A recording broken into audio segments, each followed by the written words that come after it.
Thank you all for coming tonight and staying, being part of the tour and being part of this weekend. We could not be happier to have Hil Malatino kick off this final weekend of the exhibition and this fantastic symposium called Reckoning and Repair. We really, really encourage you to come back. Tomorrow at 1 o'clock to 4 o'clock, Sunday 1 to 4, there's going to be incredible conversations. Before Jennifer introduces Hil, I just want to also encourage you to buy books from Gender Fail, to look at the catalog, to go use the bathroom and look at Chris Vargas's work, just to soak up all this exhibition while you can. Come and say hi and talk to us and talk to each other. And thank you again for being here. You have to forgive me, I'm a little starstruck because so many of the artists who are in the show are here tonight. And I'm just like, I'm kind of ecstatic. Yes. But also, I might get emotional even just talking about this, Hil, also because of El Palomar here. You know, so I'm a child of queer theory. I got my PhD sometime in the 90s. I've had some wine.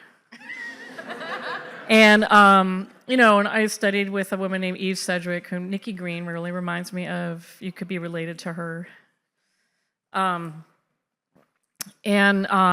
The subject, like so many of the things that we learned then are like here in this show, but so differently imagined through a trans and non-binary framework, which was not an organizing part of the discourse in which I was trained.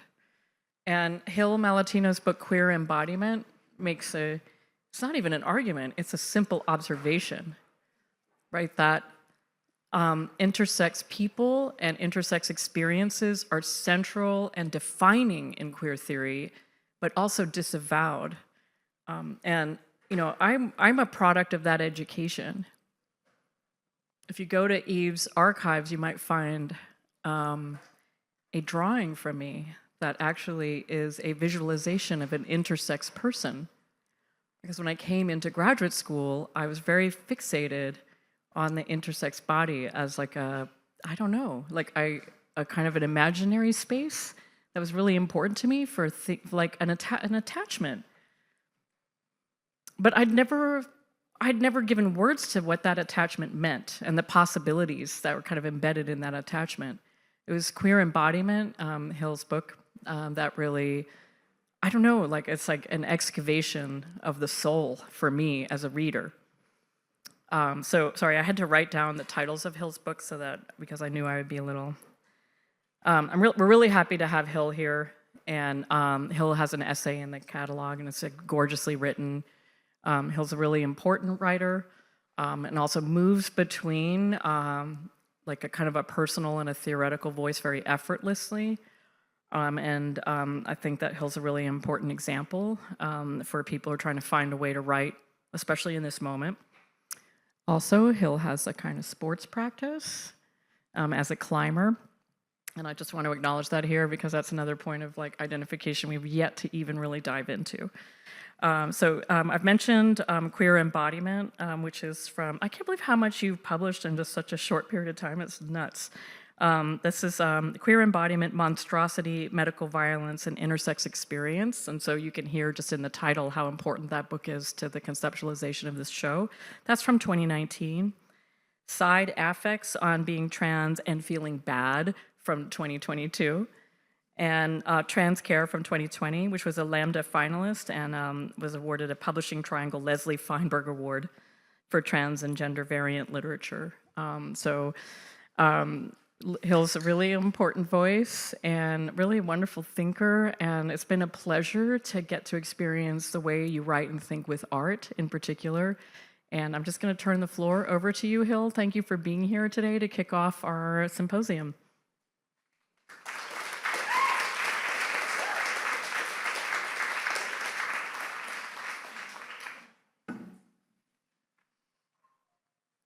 That was like the nicest, best, sweetest introduction I could have ever possibly imagined. Thank you for that. I was afraid it was going to be creepy. Ah, no! It made me feel like, yeah, you told everybody I was a climber too, which, so now people don't have to wonder about these forearms. Okay, so give me a second.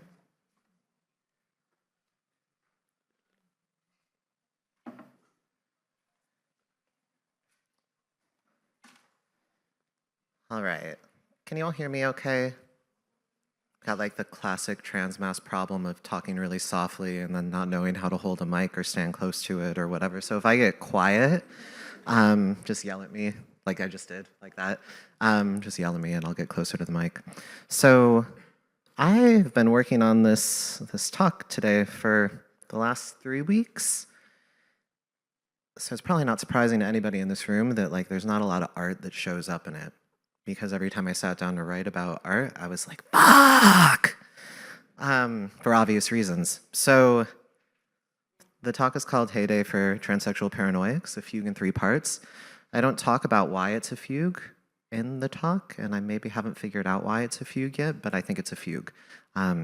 So I'll just get into it. The first part of the fugue is called I affirm the open mesh of possibilities, and all I got is this lousy police state.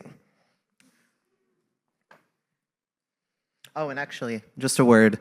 This image is from the NYU Langone protest from a couple of weeks ago, if you were just wondering about what the deal with that image is. And I included it because I think that it harkens back, of course, to AIDS protests, but also really importantly to a history of intersex activist protests at children's hospitals and at like pediatric conventions. So that's an important touchstone for me in my thinking, and also I think it's just important in this moment to think about all of the healthcare activism around trans youth care and probably soon trans adult care, and its significant roots in intersex medical protest, which too often get forgotten. Okay. This is also kind of a hard situation to navigate with the paper and the laptop and everything, so just bear with me. Cecilia Gentili, in her book Faltus, recounts a story about a neighborhood witch who cured her young self of a bellyache brought on by too many helpings of strawberries and cream. While administering the cure, the older woman leaned down and whispered in her ear, "I can make you a girl." Gentili writes, "For a long time, I dreamt of going back and accepting her proposition. I dreamt of falling asleep in her smelly bed to wake up the next day as a girl. What a dream." But she doesn't return to follow up on the offer. She, a skeptic, a realist, had learned from Disney movies that nothing magical came for free or lasted for long. I bought a copy of Faltus just after it came out, months before an accidental fentanyl overdose took Gentili's life. I picked it up finally on the last day of January, the day that New York City has declared Cecilia Gentili Day in recognition of her life's work for justice and long-term liberation for trans people, sex workers, immigrants. This was, at the federal level, a very bad fucking week for the communities Gentili labored on behalf of. ICE raids ramping up, mass deportation looming, Guantanamo being retrofitted for immigrants, the president of El Salvador offering up jail space, the Trump administration axing the ability to change gender markers on passports and social security cards, trans women being forced into men's prisons, executive orders promising to end federal funding for any schools promoting gender ideology or DEI initiatives, the CDC Nancy Drewing proposed research that uses any word that might be linked to wokeism. I could keep going, but my will is already flagging and you already know about all of this. My insomnia kicked back into high gear during this week, and I stayed up for large chunks of the night spinning out increasingly apocalyptic scenarios and conjecturing endgames, each more dire than the last. At some point, just before waking, I had a dream that my dear friend Tim sent me a text that read, "Darling, they just appointed 2 more neo-Nazis to the cabinet. Did you see?" I woke up with a start and had that familiar feeling of relief when I realized I had been dreaming. But this quickly dissipated as I realized that the distance between waking life and nightmare has grown so slim that it's barely discernible. This overlap feels surreal.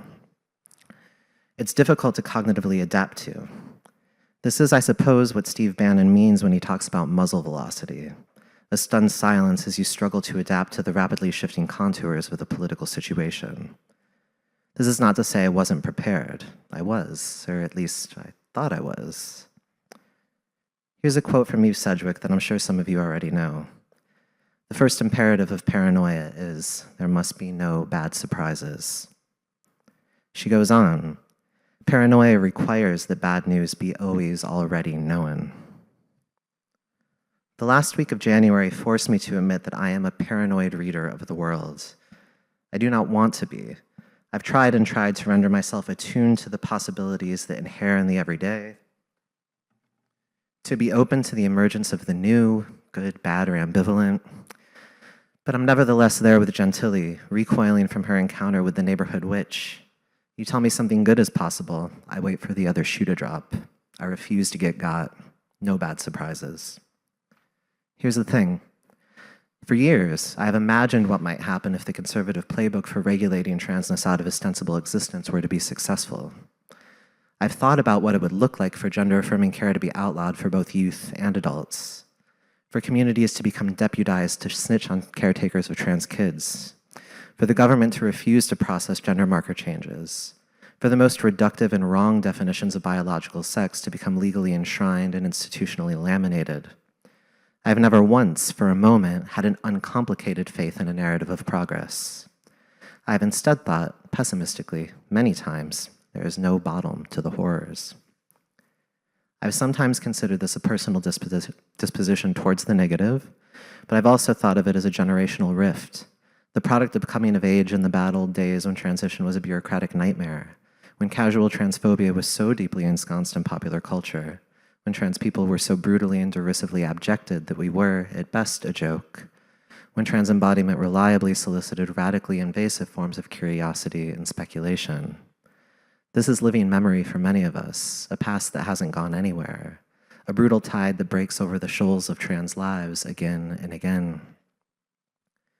I freeze in the face of discourse on trans joy, which is not to say that I have qualms with it, that I haven't experienced it, or worse, that I'm somehow against it. What kind of monster would that make me?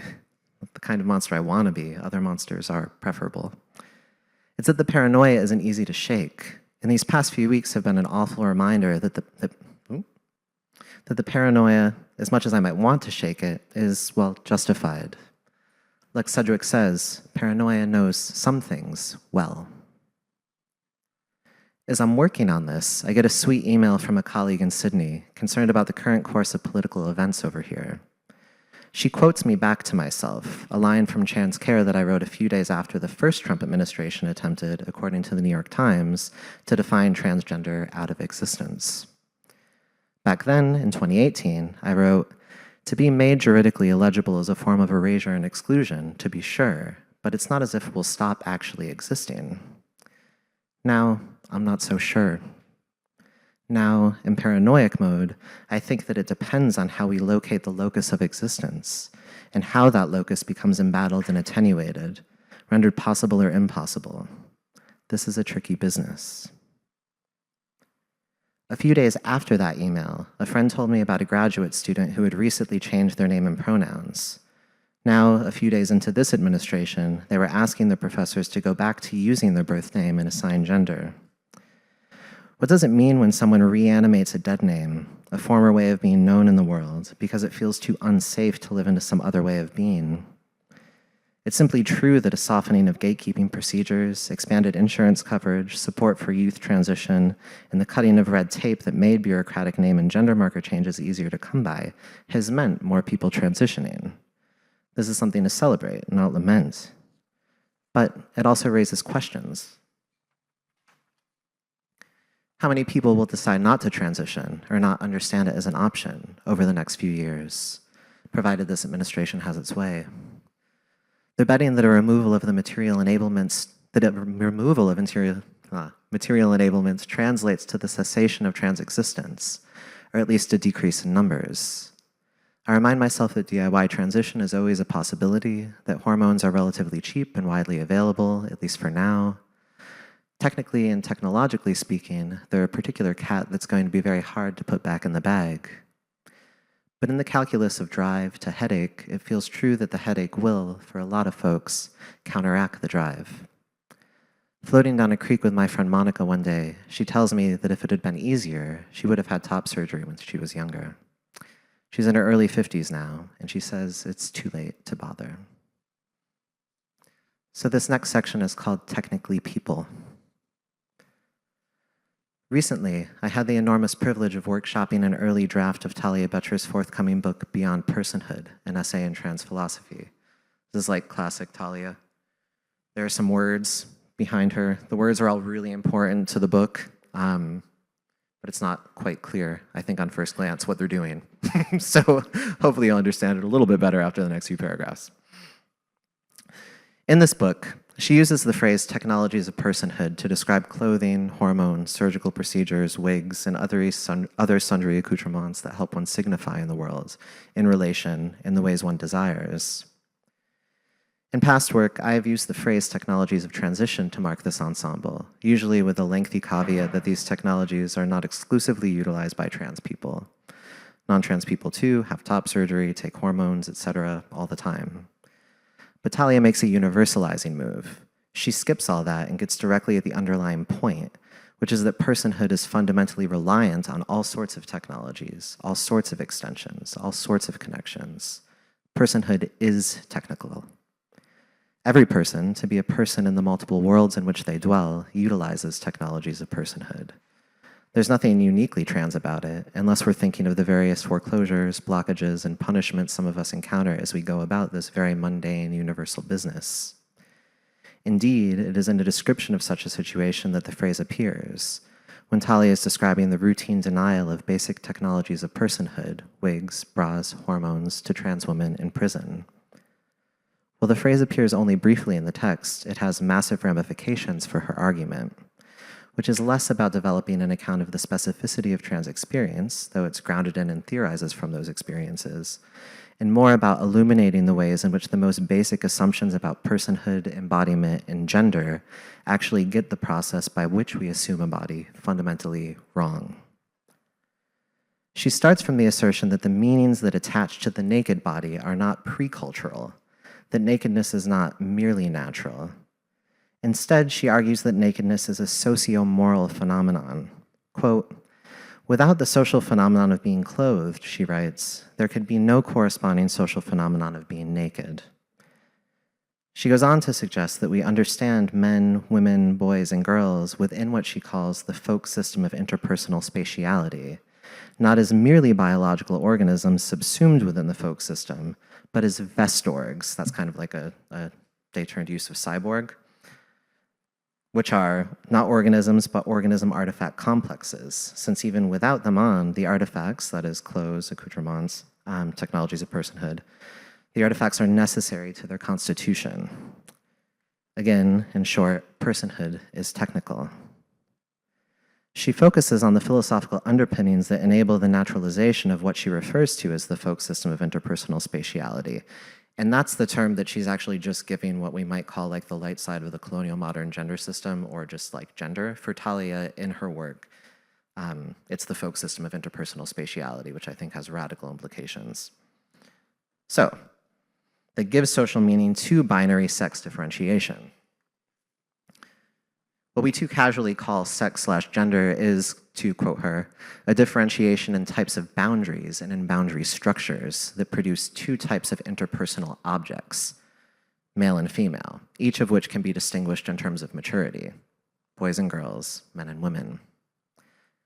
These are major conceptual interventions, even though I know it might sound kind of boring. This is like full philosophy mode for me, so I apologize. I'll be done with it soon.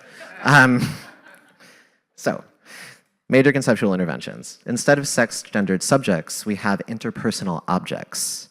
Instead of biological sex differentiation in a gender binary, both mapped onto and derived from that differentiation, we have two types of age-differentiated boundaries that generate an elaborate system of spatial relations, out of which men, women, boys, and girls emerge as sensible, legible agent objects for others. And it's true on Talia's read, and I think generally right in this framework, that certain people emerge as legible much more easily than other people. The corollary, of course, is that this system also expels certain beings from legibility in the conventions of interpersonal relation if they seem to violate its conventions. I appreciate this account because of the primacy it gives relationality and encounter, questions of intimacy and distance, and the role perception, one might say the reading of, objects plays in structuring encounters. It is impossible to understand the forms of oppression that trans people experience without such an account of the spatial dynamics of encounter, let alone the varied responses we cultivate in relation to such dynamics. Dissociation, hyper-awareness, social withdrawal, a fixation on passing as cis or being stealth. These are all key parts of a critical phenomenology of trans experience, and they are generated in relation to the folk system of interpersonal spatiality. More specifically, they are responses to the frequent violations of intimacy within the folk system that trans people experience. In a broad sense, to be trans is to routinely experience being thrown out of intimate dialectic, to experience intimate violation because of a perceived trespass of the logic that undergirds the folk system of interpersonal spatiality. This produces what Talia refers to as intimate hemorrhaging, the sense that, quote, one is exposed to others and can do nothing about it. There is no sense of agential capacity that would require the ability to pull within and to experience self-containment, end quote. An unasked for and unwanted spilling forth of aspects of personhood you had not wanted to disclose, a forcible stripping, an intrusive interrogation, and subsequent judgment. What we are currently experiencing in this country is a federal reinforcement and entrenchment of the operations that produce intimate hemorrhaging. There is the denial of youth care, which places the small number of trans teens able to access gender-affirming care, those with supportive caretakers, access to informed clinicians, insurance coverage, in the position of not disclosing with the knowledge that, best case, access to the technologies of personhood they desire will be deferred until the age of 18. And also, right, I said age of 18, that was a slip. You all know it's the age of 19, right? And I had in my head, in conversation with a friend of mine recently, this idea that this was just because like the administration wanted to make inroads into university like clinics or something. I don't know what I was thinking. And she was just like, no, it's so they can outlaw adult care. And I was like, oh, you're right, that's so obvious. And it's like really symptomatic of what I'm experiencing in this moment, where I just try to like dial down the panic by thinking, oh, it's gotta be like this very strategic small evil that's happening. And then I keep being reminded that no, the evil's much bigger. So anyway, 19, which opens the door to banning technologies of transition for adults. The executive orders banning gender ideology seek to ensure that any demonstration of affirmation or support on the part of educators is punishable, producing a situation wherein to come out as trans is to come out in an environment where ostensible allies are formally silenced. It is to ensure that the life world of trans youth is experienced as fundamentally hostile, and what's worse than this, it actually just deputizes parents, teachers, etc. Formal barring of trans women from sport intensifies and enshrines a long legacy of invasive stripping, testing, and investigation of women who fail to signify as appropriately feminine in the name of protecting the integrity of women's sports. It doubles down on practices long used against women of color, intersex women, and trans women seeking to compete. The forced cessation of gender marker changes on passports and social security cards forcibly outs trans people at multiple junctures, when seeking employment, while traveling, while attempting to access benefits. It opens the door to detainment, strip searches, intensified harassment. These moves instill fear, truncate one's sense of possibility, limit one's ability to move through the world. I almost said freely, but that's a phantasm. Trans folks have never moved freely through the world. Trans being is always attenuated by the possibility of intimate hemorrhaging. None of this is new, it's just worse. A quick glance at the rhetoric, repurposed from the literature affiliated with TERFism, used in these executive orders, makes clear that the aim is not just to revoke certain rights and protections, but to paint trans people as fundamentally deceptive, threatening, and fraudulent. Threats to American empire, saboteurs of a hallowed white cis hetero way of life, untrustworthy, corrosive, and mutilated. Paisley Curra, in a recent N+1 article, refers to the rhetoric used in this coordinated attack as full-throated, explicit dehumanization. He's right. In the place of personhood, there's a persistent reduction to pernicious transphobic tropes. Personhood, only ever discontinuously and unevenly granted in the first place, is here bracketed, withheld, we might even say outright revoked. What does it mean to say that these regulations, this rhetoric, withholds personhood? I want to return to this idea of technologies of personhood to parse this. If personhood is fundamentally interrelational, not a property or essence, and rely on an ensemble of technologies that we use to shape how we signify in relation, then the most immediate and surefire way to deny personhood is to selectively deny access to those technologies, which are a sort of support or scaffolding that works to include or eject bodies from the operations of an intimate dialectic. Recognizing this provides a bigger view of the institutional regulation of sex gender, of which the regulation of trans and intersex bodies is only a part. The history of medical gatekeeping looks different from this vantage.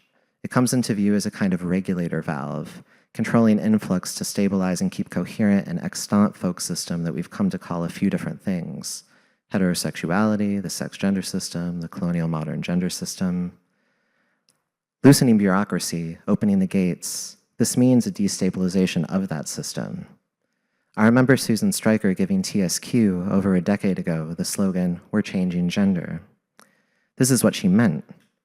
Those changes shifted senses of possibility, and those senses of the possible are shifting yet again in ways more sinister. In a recent piece in New York Magazine, Tori Peters describes her efforts to escape the first days of the Trump administration. She had started to put down roots in Colombia, buying an apartment, pursuing a pathway towards residency in case she needed to leave the States. Traveling around the country by motorcycle, she has stopped repeatedly at police checkpoints. She hands over her passport again and again, thinking about how it needs to be renewed next year, and how this means, provided the situation stands as it is now, that when it is renewed, she will revert to having an M instead of an F as her gender marker. She writes, "By the last police checkpoint, I began to consider whether anything taken from me so easily was ever mine in the first place. Whether one should pragmatically navigate bureaucratic documentation for reasons of safety but refuse to believe in it, whether denied or especially when granted. My state of being, or anyone else's, isn't really a question of what's in the little blue book. It's everything outside it, the nations and genders of birth that seek to follow wherever we go. I had planned an escape, but there is no escape, except for what we reject in our minds and create with one another." Tori reminds me that bodily autonomy is not a given, always a collective project, and rarely ever fully realized. It is an ideal that shapes a terrain of struggle. The overlapping histories of this struggle are, I think, the material out of which this exhibition is built, which is another way of saying that this space is, maybe, an escape, formed of rejection and creation, a portal. Step into the bathroom, wallpapered by Chris Vargas. You'll see what I mean. This last section is called Binding. And I'm really happy. Where is Joseph Liatella? This work is so good. I'm like, so happy you're here. One of the cruelties that underwrites Western post-Enlightenment understandings of personhood is the myth of possessive individualism.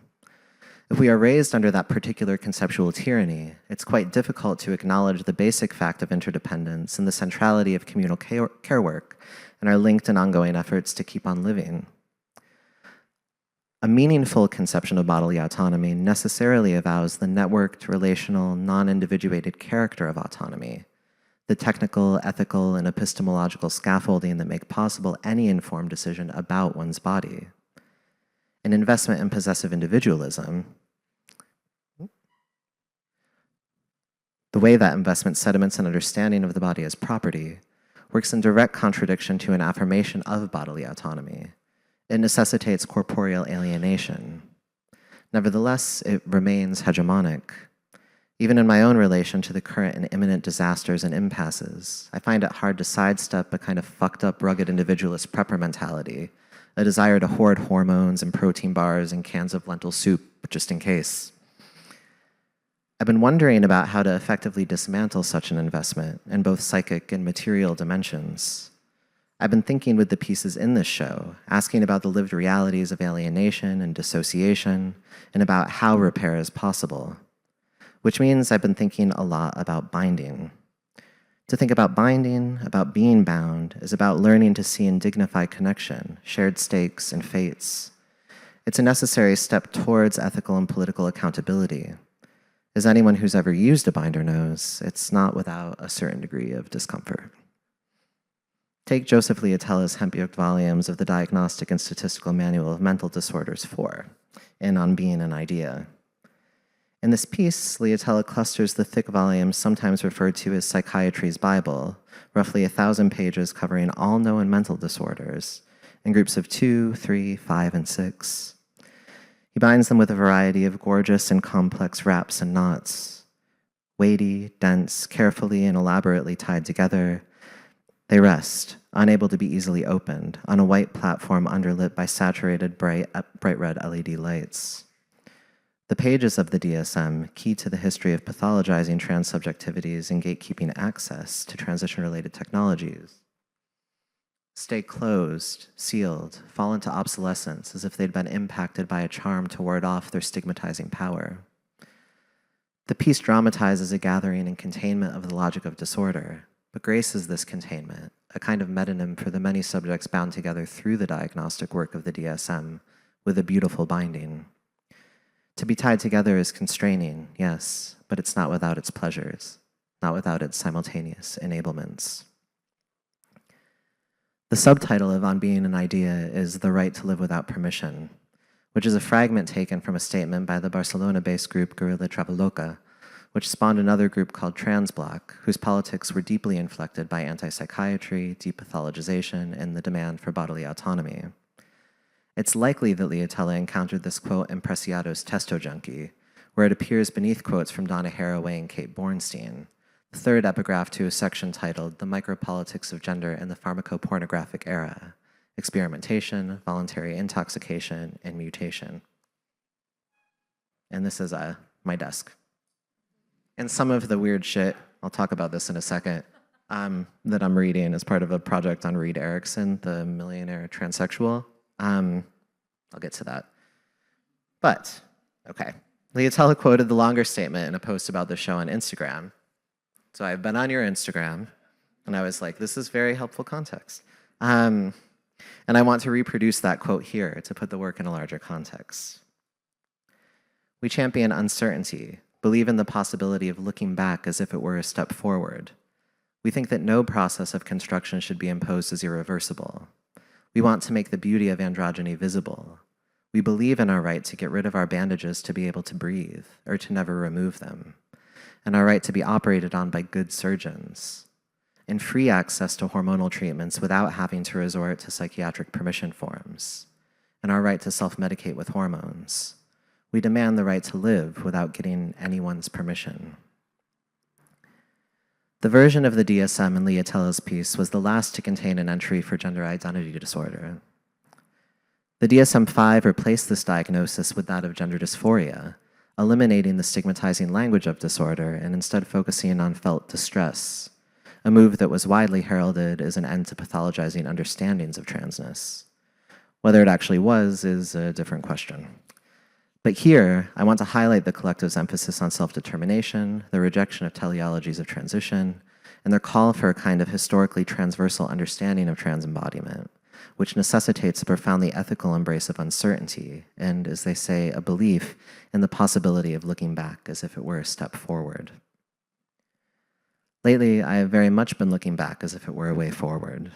I have been burrowing through bankers' boxes full of ephemera, loose scribbles, legal files. I've been thinking about what it means to live with and through a diagnosis of disorder, and how so many people took a pragmatic approach to such a diagnosis, never understanding it as coterminous with whatever their self was, understanding it as a means to an end, bracketing it as a way of saying that their state of being wasn't contained by the language of diagnosis or the sense that institutions made of them. We're amid a moment wherein the current administration seems to believe that if they simply keep repeating the biological sex as binary and immutable, that will somehow make it true. The wrong-headed and simply wrong insistence on binary and immutable sex is paired with a total jettisoning of gender, the concept that gave salience to gender identity disorder in the first place, a concept deployed within mid-20th century sexology to name one among several variables of sex differentiation, variables which were not binary to begin with, which admitted admixture, degrees of consonance and dissonance in relation to polarities of sex differentiation. The concept of gender built on research into the etiology and presentation of various intersex conditions, proof themselves of the resolutely non-binary and very much mutable dynamics of biological sex differentiation. It had to do with one's felt sense of belonging to a sex and came to include signifying acts that disclose that sense of belonging and later dissonance and disidentification with a sense of belonging to any category within what Talia calls the folk system of interpersonal spatiality, men and women, boys and girls.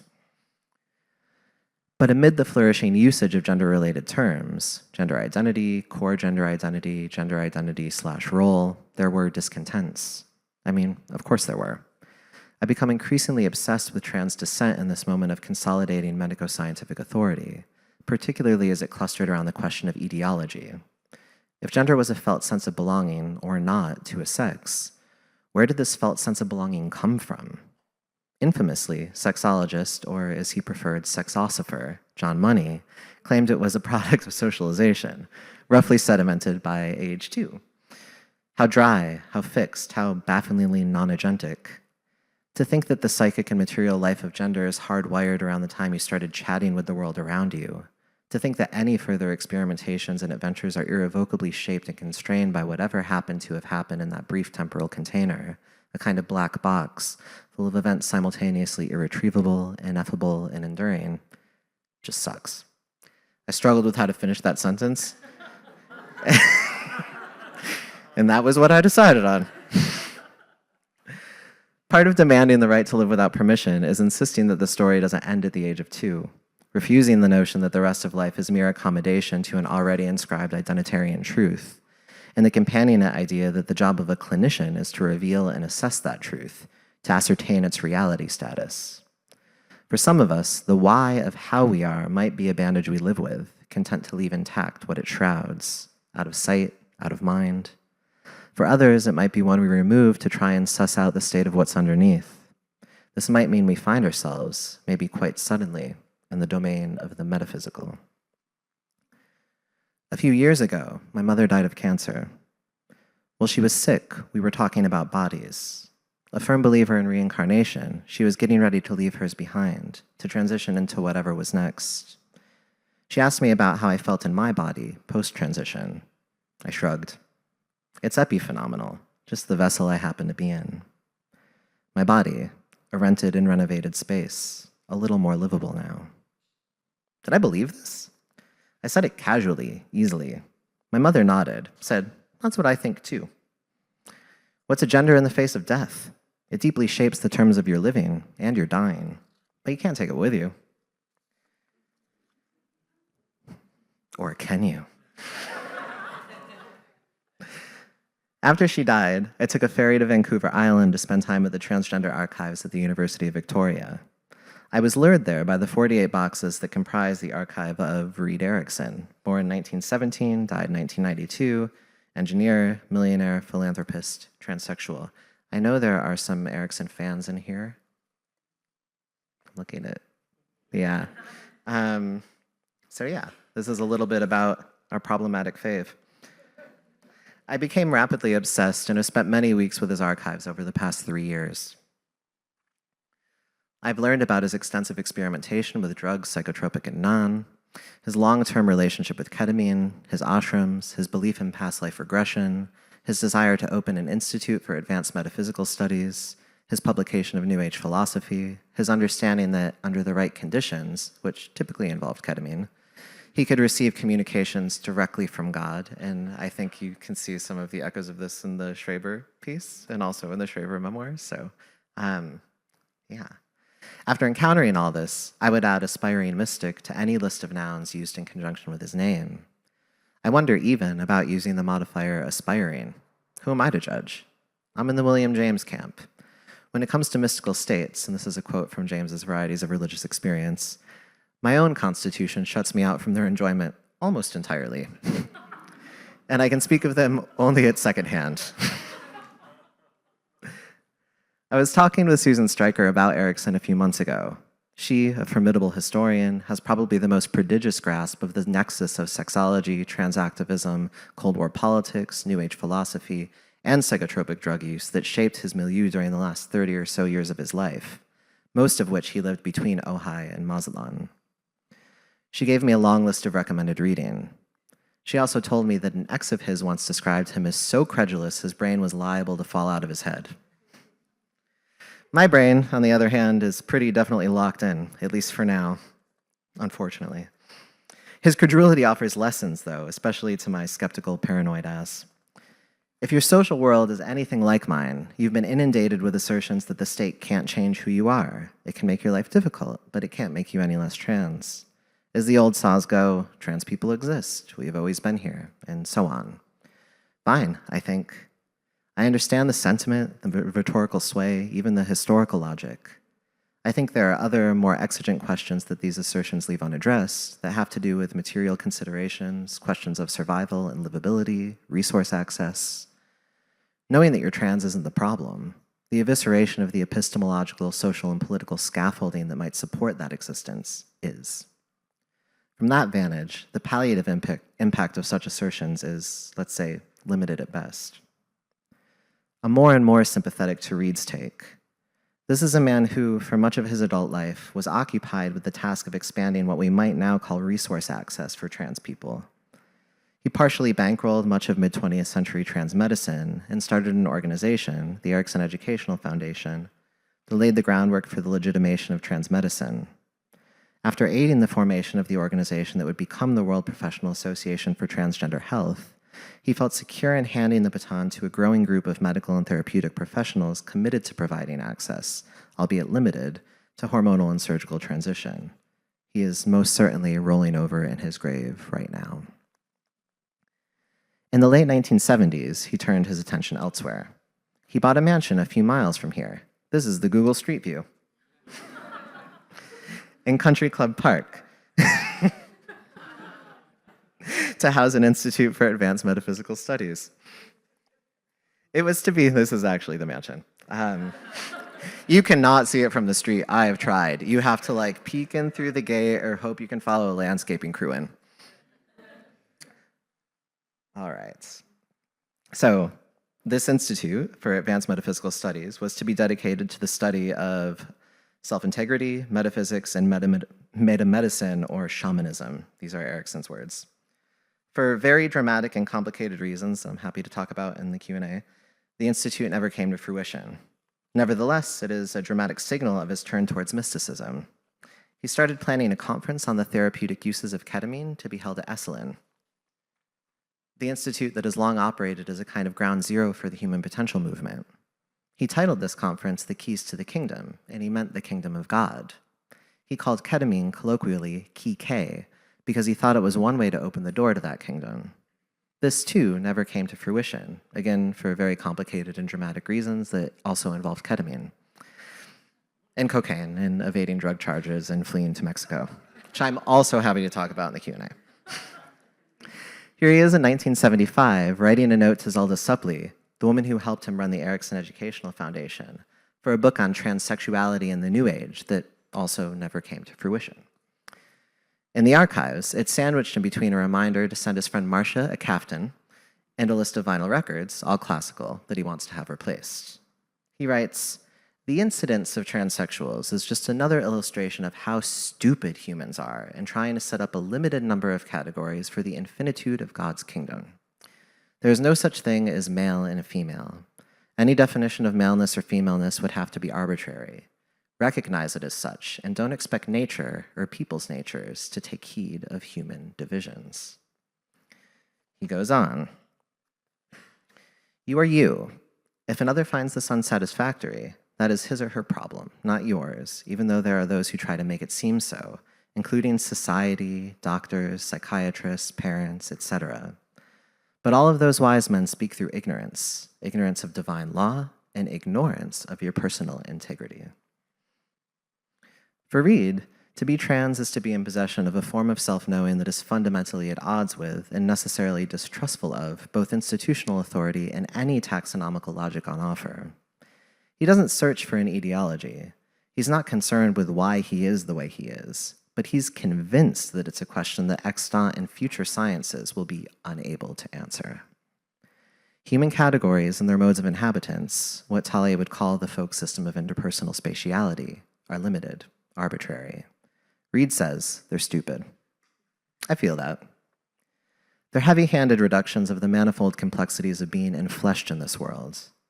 Reid says, what humans term sex or gender is just an assortment of polarities, some of which are visible, but the polarities are many and transdimensional, and in the main, invisible. He uses scare quotes around visible and invisible. I wish he were around so I could ask him why. I suspect he would like the show, the way that certain modes of scientific knowledge of sex gender are rendered transparent. I'm thinking of Dean Erdman's translucent reproductions of books from Hirschfeld's library, burnt by fascists, where the historical weight comes to matter more than the words.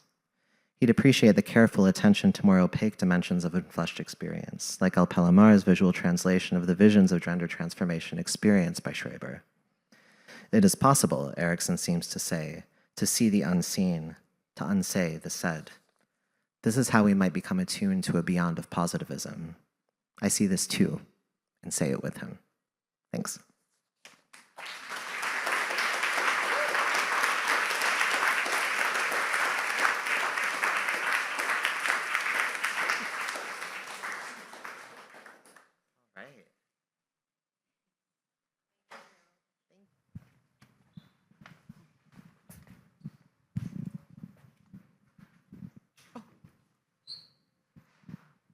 Thank you for this. I wanted to ask about how being a paranoiac changes your relationship to care. Being a paranoid what? Changes your relationship to care. Ooh. Yeah. All right. Yeah, so I mean, that's a great question. And I actually think that, okay, so like the long way around this. I started writing this, and then I immediately thought of the Cedric essay, and I thought of paranoid and reparative reading. And I'd really always thought, like, I'm really a good reparative reader when I write. Like, I'm like doing the job of reparative reading well. And then I was like, maybe that's true, but when I think about the world and the future, I'm extremely paranoid. And I actually think that that paranoia is one of the fundamental motivators to engage in acts of care, right? At the everyday level. Making sure people have what they need in case things fall apart rapidly, right? But it's also, I mean, it's psychologically incredibly stressful. And it's also really difficult to be in intimate spaces and in political collectives and doing any kind of political work with folks who are similarly paranoid and similarly panicked, right? Where the intensity is just ramped up. So I don't know if like folks have been encountering calls to start stockpiling. Like, of course you have your go bag in case you need to flee to some other similarly fascist country. But then it's also like, you know, have enough in case the grid fails, you need to have X, Y, and Z in place. And there's a way in which sort of being really, like it feels really pragmatic to do that work, to be like, all right, well, in case of the apocalypse, I'm gonna make sure that our basement is stocked with goods and that we can make soup for our family. But it also, when you live in that place for days and weeks and months and years on end, it's really hard to even remember what it is to encounter the world reparatively, I think. And it's something I've struggled with for a long time. And I think that it's something that anybody who is doing sort of collective care work for multiply marginalized people in situations that are worsening, right, probably understands pretty intimately. So I don't know if I answered, but this is a great question and something I want to think a lot more about, because it's like, paranoia does some things really well, like Cedric says, right? I mean, it does. But it's also a really hard place to live.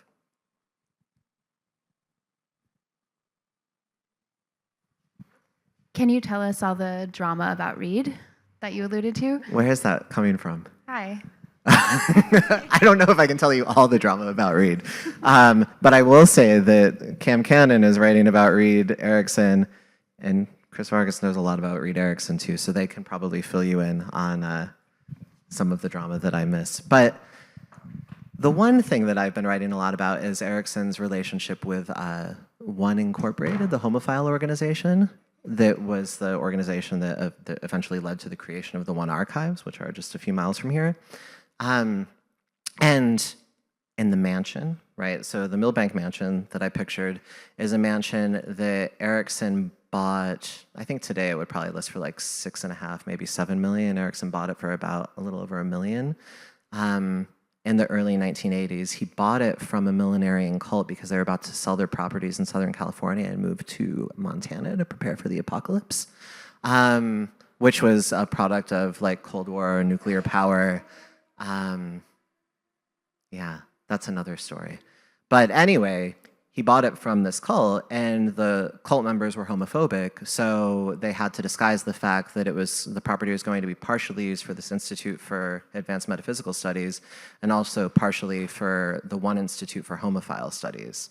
One was already operating graduate level courses in homophile studies, and they wanted like a better space, and Ericsson had been bankrolling one since the early 1960s and was like, well, I'll help you buy a space, and I also want to use your accreditation to do my New Age metaphysics stuff too.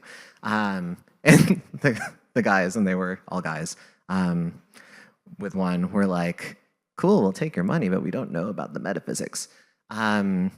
So they started arguing about the property, and it's a little hearsay. I haven't verified it. I don't know how I would verify it, but Susan Stryker told me that the main person in dispute with Ericsson around this property was one of the co-founders of One. His name was Doyle.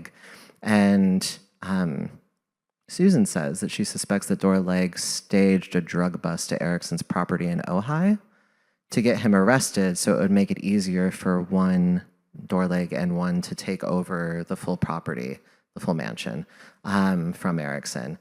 And that ended up actually being the case because Ericsson, in order to evade the drug charges, fled to Mexico to his ashram in Mazatlan, the Lovejoy Palace, and didn't come back into the States. So there was a legal battle that drug on for about 10 years around the property. Oh, I missed a detail. See, it's like, it spirals. There's a lot of rabbit holes. Because the millenarian cult was homophobic, Ericsson had to buy the property not for One and the Institute for Advanced Metaphysical Studies, but just under his personal name. So he bought it just as Reed Erickson, and he wrote letters to the head of the millenarian cult saying, like, I was raised with connections to Christian Science, and I understand what you all are about, and I too, like, believe that a new era is coming and we have to prepare for it. So he like really soft shoed his way around the sale of this property, got them to agree to it, and buried the fact that there were going to be like basically proto-queer studies classes happening on the property. But then that all fell apart because the folks with One really had no intention of letting him do his New Age stuff, even though he had paid for the property. Yeah, messy. But the drug bust in Ojai. So Susan Stryker says that Doyle set Ericsson up and like had the Ventura County Sheriff's Department come to the house in Ojai to bust him. And the Ventura County Star Free Press, I think, whatever the paper of record there was in the news report about the drug bust, it claims that Ericsson called the police himself because he was concerned about people prowling around the perimeter of his like very private country club property. And that when the police arrived, he invited them into his house where they saw a bunch of ketamine and cocaine. And then they said, well, we have to search your premises because we see all this ketamine and cocaine laying around. They went into his bathroom. It was basically like being used as an impromptu lab. And they were like, what's happening in there? And he was like, well, I'm a medical researcher. I'm experimenting on myself with ketamine. And they were like, cool, but this isn't a lab. This is your bathroom. So anyway, that's some of the drama around the ketamine bust. He fled to Mexico, legal dispute over the Milbank Mansion for about a decade, a little over a decade. And the way the property was finally divided, more than half of it went to the folks involved, Doyle and the folks involved with One Incorporated, and housed their archives, which became the sort of seed archives for the One archives at USC, where they eventually moved from the Milbank Mansion. Wild-ass story. There's also another component of the story that led to the formation of the transgender archives at the University of Victoria. These two archives, the One archives and the transgender archives, are just the product of a historic beef between an old, kind of mean homophile activist and Reed Erickson. Yeah. Anyway. Sorry. That was long. It could be longer. Thank you so much for that talk. I had a question. I'm thinking about the tension that you named between these more kind of abstract ideas of transness as like an ahistorical reality, and then questions of material access to care and the restriction of that access. And I'm thinking about that in light of the last quote from Erikson that you shared, you know, about the kind of stupidity of these categories. But I'm also thinking about how Erikson did have regular legal access to care that he could afford, at least for the last several decades of his life. So I'm just wondering if you, I don't know, what thoughts you have about that tension, and also if you found anywhere in the archive where Erikson talked about what if he couldn't access these things, or what if there was a more kind of thorough restriction? Yeah, that's a great question. So Erikson received, it's like important historical note, Erikson received access to hormones and surgery via Harry Benjamin, and he partially funded Harry Benjamin, who's like a well-known sexologist, sort of architect of trans medicine, partially funded his medical practice after Benjamin moved to New York. And so he had access to trans-affirming surgery or gender-affirming surgery long before most people did, right? A really early moment in the 60s, which was a point when Erikson was already middle-aged, it's important to note. And Erikson was wealthy, came from oil money, basically, money from extractive industry, and yeah, was basically able to pay for that access, but also paid for it by bankrolling trans medical practitioners and sexologists in the mid-century who were not always nice to him and kind of said lots of really shitty things behind his back, which Kim and I spent a lot of time talking about earlier today. So they kind of exploited Erikson, but it meant Erikson had access to care, and he was one of the few people who could afford that access in that moment. And then he spent a solid decade and a half via the Erikson Educational Foundation trying to expand access. And part of what undergirded his mission to expand access was an investment in the human potential movement, or what we now refer to as the New Age movement. So he really believed that like the goal of existing in this form on Earth was to realize your full potential. And he understood gender transition to be a part of that. And he wanted that to be accessible to as many people as possible. And he understood it, from my reading, right? He understood it as like part of his life's calling to do that work. So he had this underlying metaphysical commitment involving self-actualization so one could like ascend in the afterlife that informed his relationship to trans medicine. And I think that that's really, knowing that places that work in a different kind of context for me. So it's like, yes, there was this material and sort of practical component to it, but it was all about supporting people in self-actualization.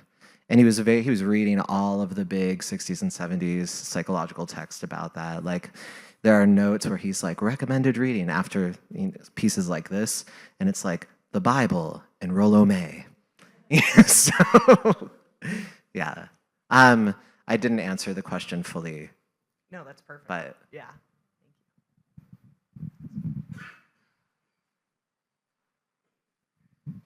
Oh, thank you so much. Thank you so much. That was beautiful and so anecdotal, which is very much welcome. I'm really struck by a question you posed. What does it mean for these regulations, these administrative regulations, to withhold personhood? And you shared Tori Peters' story in which she writes that she planned an escape, but there is no escape. And so I'm thinking of a trans fugitivity, potentially, right? A perpetual pursuit of escape with no promise of destination, what Rizvana Bradley may refer to as a non-arriving fugitivity. And I'm thinking about how this condition of trans escape, or the impossibility of it, is linked to notions of possessive individualism that you also discussed, the myth of possessive individualism and the inhibition of personhood. And so I'm wondering, how may transness as category and as ontology potentially fall apart via this myth of possessive individualism, and potentially a trans impulse such as mine to evade personhood or disavow subjectivity and identitarian politics altogether? yeah, I mean, I wonder about that too. I don't know if I have a direct answer to it. I think that one of the reasons that I spent so long with Talia's book is because I think that Talia really made vivid to me the point that it doesn't really matter in the context of what she calls the folk system of interpersonal spatiality what our investments or rejections are, right? Like, it doesn't matter what my read on subjectivity or identity is when I'm going through airport security.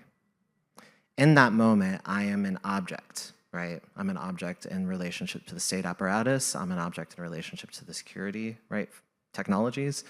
And it's pretty vividly the case going through airport security, but it's also the case in the context of everyday interaction, right? So I could have, and I do, I think, have a strong critique of possessive individualism, of overinvestment in identity politics, of, right, the proliferation of sort of hyper-specialized subjectivities is a mode of political resistance. Like, I have that critique. I think I share that critique. But me having that critique doesn't really matter when I'm walking down the street or ordering food or trying to access healthcare. And I think that bit at the end of the Peter's stuff that I quoted, where she's having this realization, and it feels in the writing like it's a realization she's had to have over and over and over again. Like, oh yeah, no, I probably overinvested in my passport documentation, right? I overinvested in this letter that can be so easily withheld, right, when the state decides to withhold it. So then the question becomes, like, how many times do we have to relearn this lesson? And is it possible to not overinvest in that way?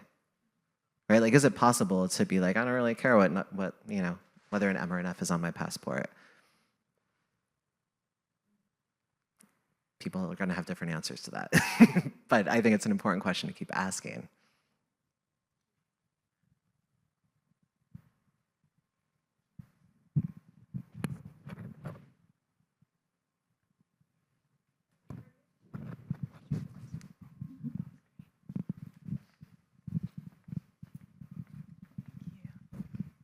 Hi, thanks so much. I guess hearing you speak about how you've been feeling in the last period has me thinking about, I guess, just the ways that I've sought and or found clarity and groundedness, sometimes and been surprised by it, actually, and amidst a lot of chaos. And you know, one of the things that struck me has been the surprising places it comes from sometimes. And if I can just, like, share anecdotally really quickly, like, one of those places that I've been grateful for is actually also the most trans-antagonistic person in my family, who's my stepfather, who made my, like, medical transition kind of difficult, but who also, for some reason, in the last couple of weeks, I think, been thinking about all of his lessons, because he was somebody who was in San Quentin, who's a survivor of the California prison system, you know, who was, in so many ways, my childhood was sort of shaped by him trying to teach me the lessons of how to survive prison, the streets, even though I'm so fortunate the conditions I lived under were not that, right? That he had given us a different kind of life. And until recently, I always sort of felt like it was overkill. I'm like, did he really have to time our showers? Or did he really have to do whatever he was doing, you know? And yeah, like, maybe. And, like, definitely, you know, like, this is an unhealed person in my life. But, like, you know, there's something, I don't know, I guess I just share that because I am curious for you, and also just for, you know, for other folks, like, you know, sort of like, what are the unexpected, surprising places that you're finding that you've learned the things that you already needed to survive? Or, like, where are you finding these things that are maybe not where you would have expected? And you know, I feel like I'm picking up maybe strands or intuitions about that in this talk. So I just wonder if you could speak about that a little bit more. Thanks. Yeah, I mean, I have a lot of thoughts, but one of them has been, this is similarly, right, personal. My younger brother was addicted to heroin and unhoused in Miami for about 12 years. And he lives close to me, and he's got 2 kids, and, I'm sort of like grandparent, uncle combined because both of our parents are deceased. And what's funny is my little brother doesn't really have any investment in trans politics at all, and I don't know, he thinks Trump is a maniac, but he's not really invested in the state at all either. But what's interesting is when he sees me panic about all of the executive orders and all of the, everything that's happening right now, he's one of the only people that knows how to downregulate me, because I think he's had to learn how to do that both with himself and with other folks over the years that he was unhoused. And there's a kind of I don't know if it's pragmatism, I don't know what it is, but not somebody that would paint himself as a trans ally, but he's somebody who knows how to operate in crisis really well. And yeah, so that's been an unexpected source of security and comfort in my life. And maybe there are important lessons about solidarity, right, there too. I think there are. But that's something important to think about. There's also this move, think about well, what's positive right now that I'm oh, this is what I'm saying I'm so bad at. this is the thing that I'm finding really difficult. And part of what I'm struggling with is being okay with that, and not being where's the trans joy in this situation? Sometimes you just don't got it, and that's fine. Yeah, I don't want to ask you to force it, no, definitely not. Yeah, thank you.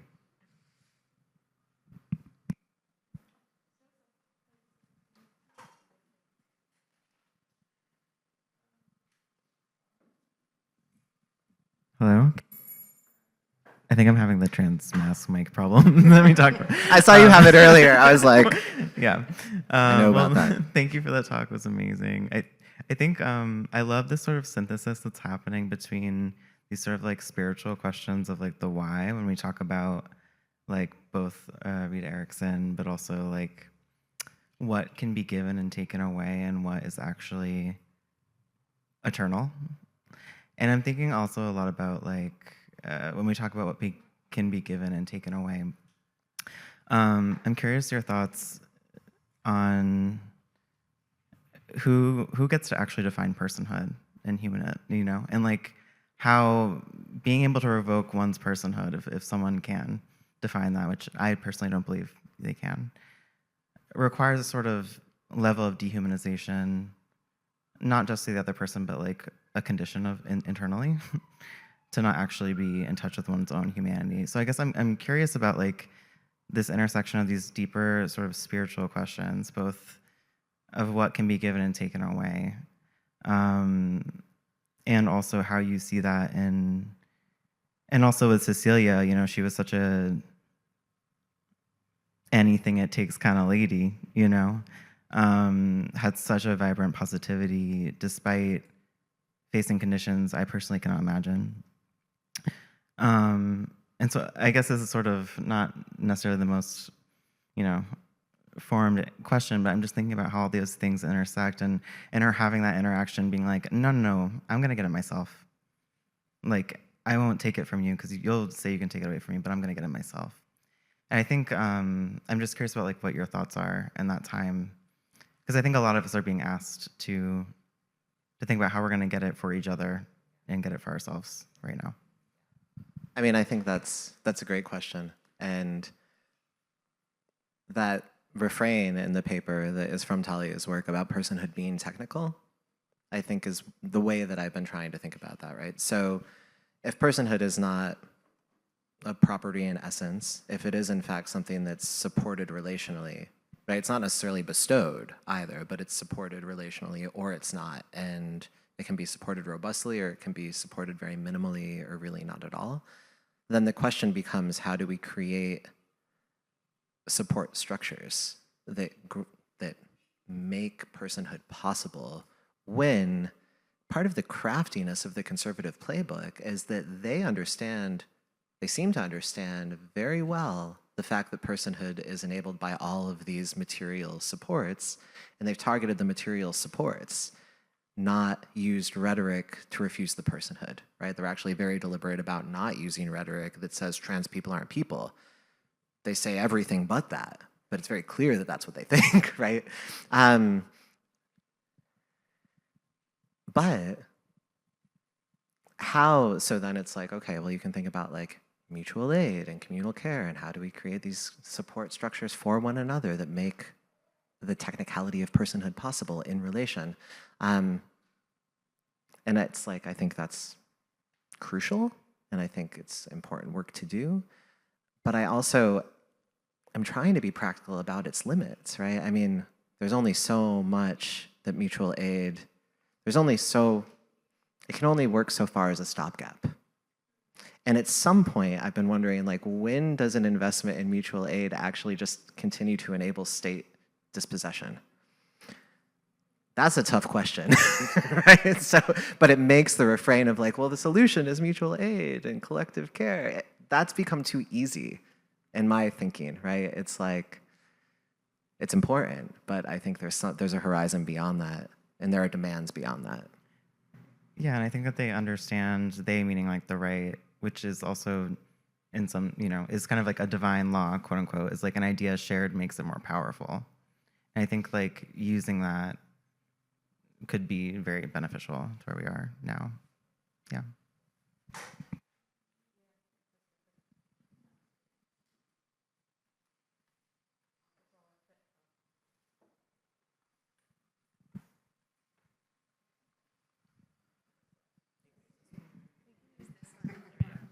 Okay, I've got it. Took me a second. I just want to thank the people in the audience your questions have been really amazing, and we're hoping we're continuing this conversation through the weekend, and it's like we've been feeling really hungry for it. This exchange between you two of you just is like there's a couple things I've been thinking about. One is just like some of the deep, challenging kind of work in Black feminist theory sits in that space of like where there's like this mechanism that strips personhood, but at the root of it is also this like desire, like this kind of cannibalistic attachment, right? So that there's like a kind of fascination, desire, hatred, like that those things are all entangled with each other, right? And that's so much of what we're seeing in so many different like registers. And I think it's one of the harder things in the shows is like trying to work across these different registers of that interlacing of like, it's like interest, desire, hate, like the way those things come together. And then about the mutual aid question, you made me think about, it's a philosopher, Howard Cagel's book. I've forgotten the name of it, but it's like Philosophies of Resistance. And it's a take on a book about war. He's like, it's a theorization of war, where he talks about how like in a warlike position, the agent that's conducting the war, the enemy, like the aim is to eliminate the enemy's capacity to resist. Right, and so like that resisting within the context of a war is about sustaining your capacity to resist. And then each chapter of the book looks at these different kinds of case studies of resistance movements within a context of a war. And so you're making me think about that, because it's like, I do think mutual aid is about sustaining the capacity to resist. And it may not feel like enough, but in a warlike environment, which is not about like state management, right, and just like the kind of biopolitics of like managing a population, but about eliminating the population, right? Like that sustaining the capacity to resist is itself like really important, right? So this is where you kind of brought me. Sorry, it's like I'm so dark, but that's the. I mean, it is dark. Yeah, it's the heyday for transsexual paranoiacs. Is that? Yeah, I think I'm also like grabbing the mic in order to put a pause on the conversation so that we can shift into whatever libations and restorative mutual aid we need to provide to each other this evening. And the hopes that people will be restored to return to the museum tomorrow afternoon for the artist panels that we have. We have Panteha Abareshi, Peace Staff, Oliver Husain and Kerstin Schroedinger who are here, and with Nicki Green. So it's a very, it's a day tomorrow in which we'll be thinking about all of these things through the practices of these incredible artists. So I hope I see some of you tomorrow, and thank you everyone. I'll stand up.